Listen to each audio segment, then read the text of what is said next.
Christ doit occuper dans la vie et l'expérience du croyant la première place. Il a la prééminence dans l'œuvre et le message du chrétien. La vie et l'expérience sont antérieures, tandis que l'œuvre et le message sont extérieurs.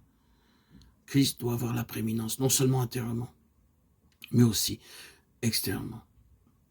C'est pourquoi, dans l'œuvre et le message du croyant, il est aussi le premier. Car nous sommes son ouvrage ayant été créé en Jésus-Christ pour de bonnes œuvres, que Dieu a préparées d'avance, afin que nous les pratiquions. Éphésiens 2,10. Car je n'ai pas eu la pensée de savoir parmi vous autre chose que ce Jésus-Christ et Jésus-Christ crucifié. 1 Corinthiens 2,2.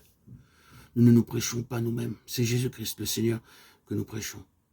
Et nous nous disons vos serviteurs à cause de Jésus. 2 Corinthiens 4,5. Christ doit occuper la première place dans notre œuvre, car nous sommes son ouvrage, ayant été créés en Jésus-Christ pour de bonnes œuvres que Dieu a préparées d'avance, afin que nous les pratiquions. Éphésiens 2,10.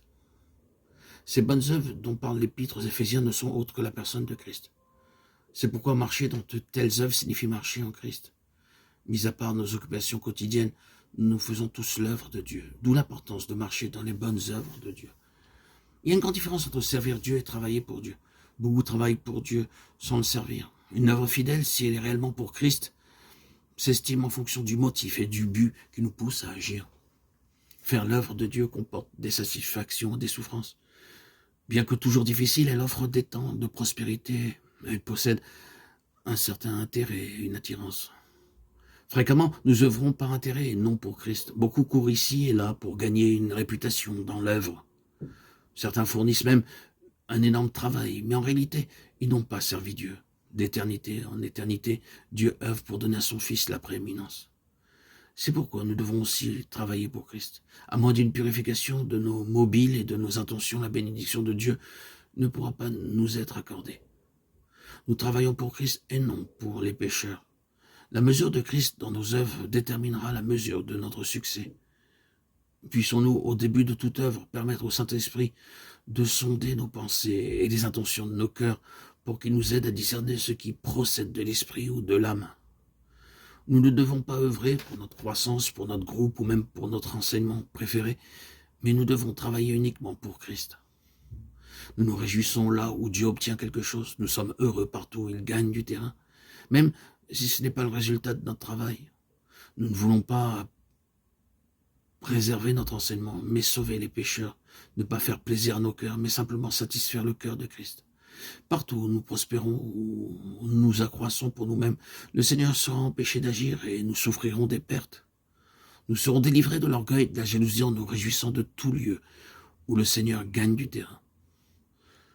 Nous associons beaucoup trop fréquemment notre gloire à celle de Dieu, mais Dieu sauve les âmes pour l'intérêt de Christ et non pas par égard pour nous. Selon ce que dit la parole, Paul a planté et Apollos a arrosé, mais c'est Dieu qui fait croître.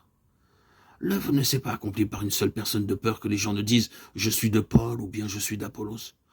Toute l'œuvre est pour Christ et non pour les serviteurs. Pour donner une image, nous sommes comme du pain dans les mains du Seigneur. Après avoir mangé, les gens remercient celui qui donne le pain et non le pain lui-même. Du début à la fin, l'œuvre est pour Christ, jamais pour nous-mêmes. Nous devons être satisfaits de l'œuvre et de la position que le Seigneur a montrée ou qu'il a préparée pour nous. Nous ne devons pas nous glorifier de ce qui a été fait dans les limites assignées à d'autres. 2 Corinthiens 10, 16.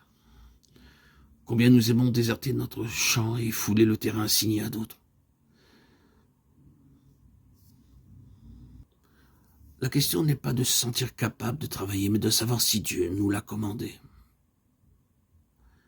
Les sœurs, par exemple, ont besoin de garder leur place. Que les femmes se taisent dans les assemblées, car il ne leur est pas permis d'y parler, mais qu'elles soient soumises, selon que le dit aussi la loi.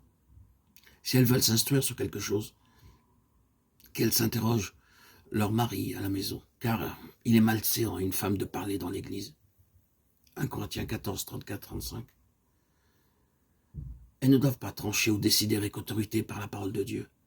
Je ne permets pas à la femme d'enseigner ni de prendre de l'autorité sur l'homme, mais elle doit demeurer dans le silence. 1 Timothée 2, 12. Dans toutes nos œuvres, nous devons laisser à Christ la première place. Christ a la prééminence dans le message du chrétien.